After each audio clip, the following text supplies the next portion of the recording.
Hi everyone, welcome back to Unraveling Politics. This is a special episode. I haven't decided when this episode is going to be coming out, whether it's before or after the main one. But this is a little bit different than what we usually talk about. Usually we talk about American politics, but instead we're going to be discussing the Canadian election just north of the border. Newly minted Prime Minister Mark Carney is expected to call a snap election on Sunday, March 23rd. Now, for American viewers, which is about 3/4 of you, let me explain to you how their system of government works as quickly and simply as possible. So, in this country, we have three co-equal branches, at least in theory: Congress, the Supreme Court, and the executive branch. That's not how Canadian politics and democracy works.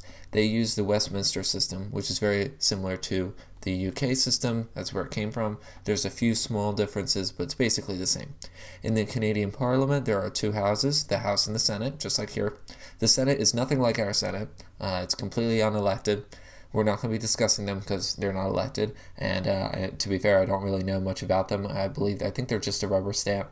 Instead, we're going to be focusing on the House, which is called the House of Commons, that is the lower house. The House of Commons will have 343 seats, and it is very similar to our House of Representatives. The goal of any political party is to get a majority, which is 172 seats. If any party gets a majority, that's the end of it. Their leader becomes prime minister, and that's basically it. Just like in our system, except Mike Johnson is not the president, he is the speaker. So if no party reaches a majority, which happens more than half of the time, then there's some moving and shaking, which we'll get into that later. What parties are there? There are four main parties that we need to be concerned about. There are the Liberals, who are currently in office. They've been in office for 9 years. They were Justin Trudeau's party and now Mark Carney's. The Liberals are considered the natural governing party of Canada because they are the ones in government the most. They are, shocker, on the left wing of the political spectrum. There's also the Conservatives. They are the main opposition. They are on the right wing of the spectrum. There has only ever been in Canada a Conservative or a Liberal government. There has never been any other political party. So it's very similar to the U.S. It's considered a 2+ party system because there is by the way, the Conservatives are not like MAGA Republicans. They're more like 2004 era Republicans or even moderate Democrats. Then, as I was about to get to earlier, there's also the New Democrats. They have only about 20 seats, and they are even further to the left than the Liberals. They're basically the AOC type and Bernie Sanders type. They're basically have no chance of winning basically any election. They've only ever been the second place party one time, and they're usually in third or fourth place. The last party is the Quebec Bloc, or the Bloc Québécois. They are in third place right now. They're usually in third or fourth place. And as their name suggests, they are only running candidates in Quebec. They have no desire to become the government. They just stand up for Quebec's interests. They are not really on the left-wing spectrum. They have the conservatives and liberal policies, but they stand for Quebec's interests. Canada has elections every 4 years at most. The last elections occurred in September 2021. If the snap election is not called, the next election would by law be no later than by October 20th, 2025. However, the election, it appears that it will be called for April 28th, about 6 months early. Why would he do this? Well, he's trying to take advantage of the Trump tariff trade war. As I mentioned in my last episode, the Liberal support has surged in the polls, and they want to go to the country to secure a new mandate from the electorate as quick as humanly possible. The Liberals currently do not have a majority in the legislature. Going back to what I said earlier, what happens if no party reaches a majority? Well, usually the leader of the largest party becomes prime minister. It's not automatic, but that is what happened in 2021. Justin Trudeau stayed on as prime minister, and in 2022 he got support from the New Democrats, and they formed a majority in parliament. There are still different parties, but the New Democrats agreed to support the Liberals in exchange for policy concessions. This is basically what Democrats should be doing right now in America. They're not, but that's what they should be doing.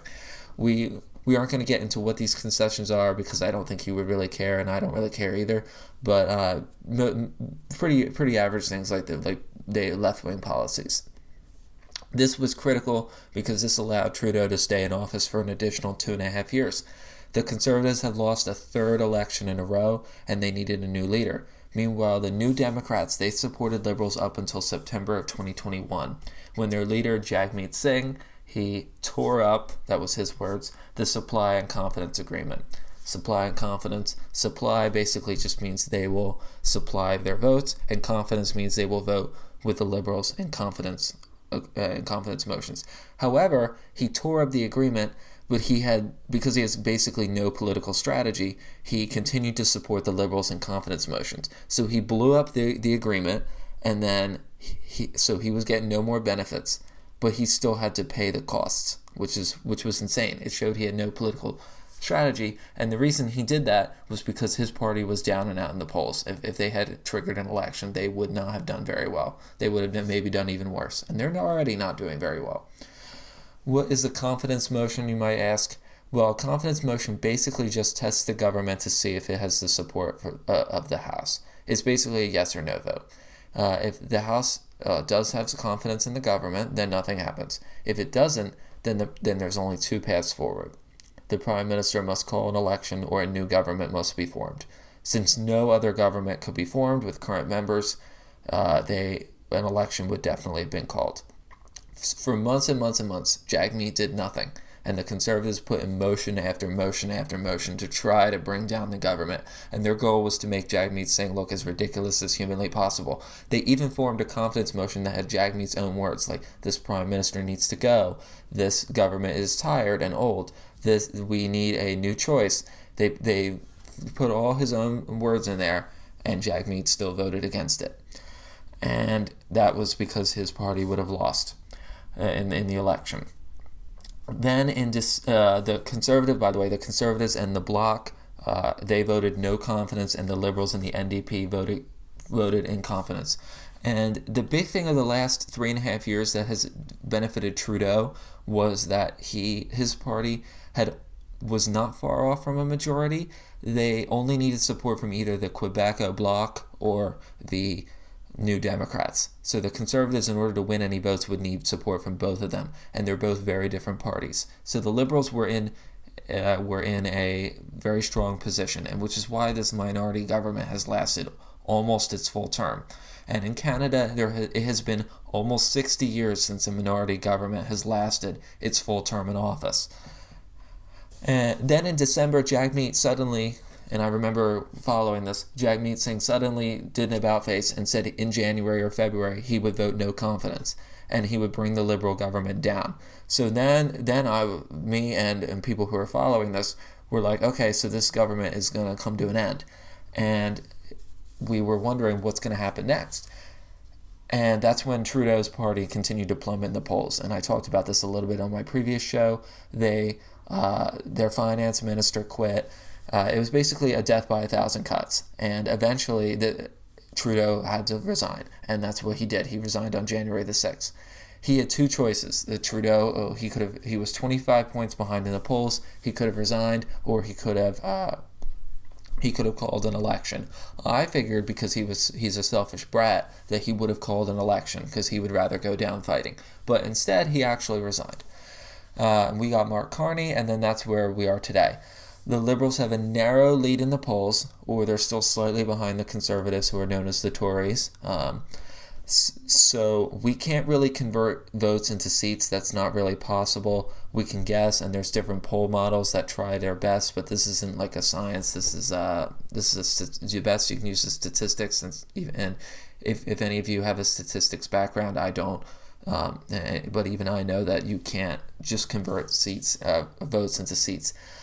Normally, though, the Conservatives need an 8 to 10 point lead to win a majority, and the Liberals only need about 4 to 5 to win a majority, and no majority government in Canada has ever been formed with less than 38% of the vote, if I remember right. So both parties will be looking to get above that. And I definitely think the Conservatives are still favored, and I'll explain that in a little bit. So how does this affect Americans? If you're an American, you're like, why does this bother me? I probably should have waited more than 10 minutes, less than 10 minutes to say this. But the Liberals have not been kind to Trump. I don't expect the Tories to be kinder either. But Trump has said he believes the Liberals are easier to deal with. and therefore they are weaker. And the liberals were in power back when Trump was negotiating the USMCA 6-7 years ago.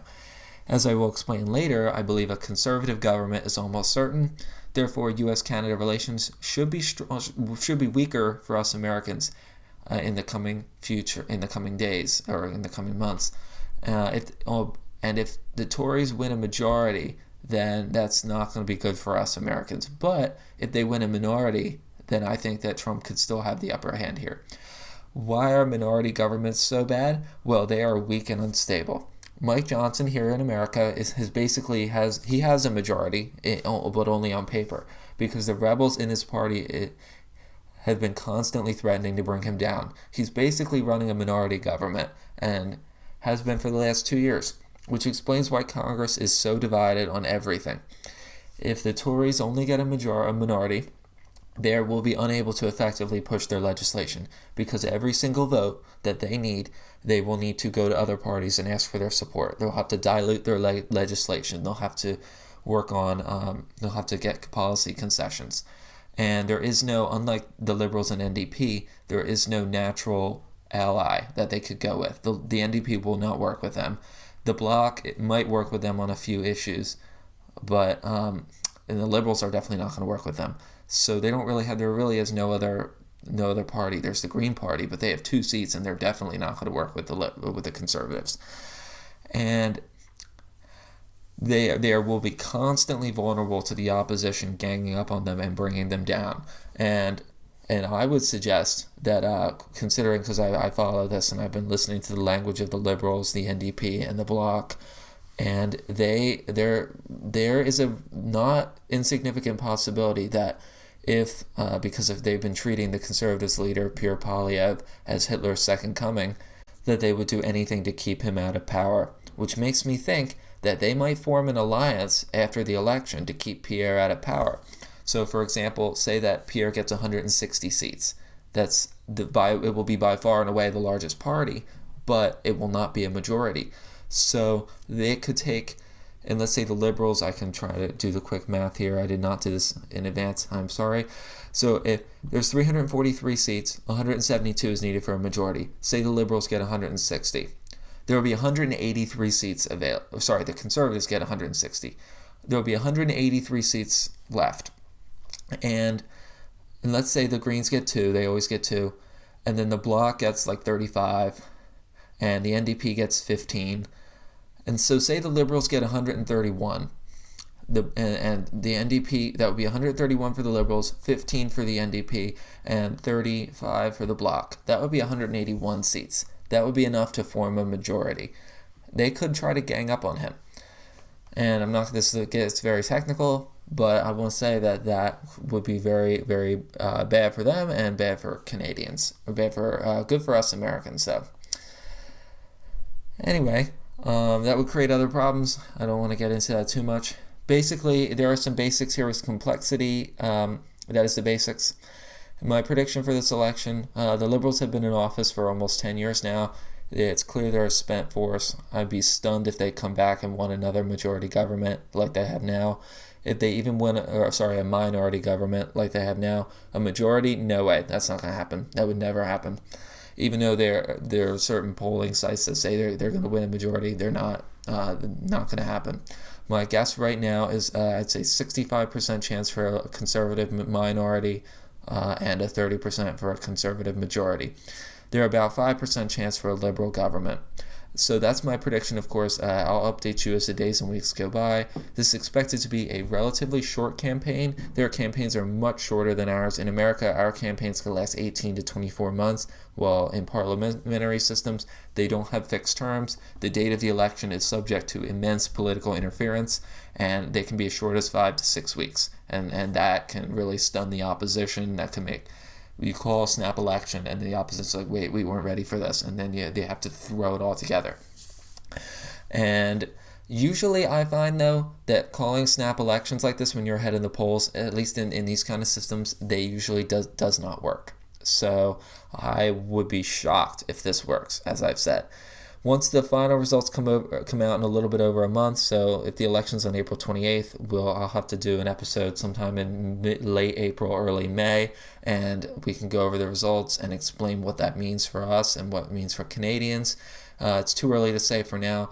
Another potential reason we should pay attention to Canada is that something happens in America, at least we know what's going on to the country that we'd be fleeing to. Anyway, that is it for now. Thank you for joining me, and I will see you in the next episode. Bye-bye.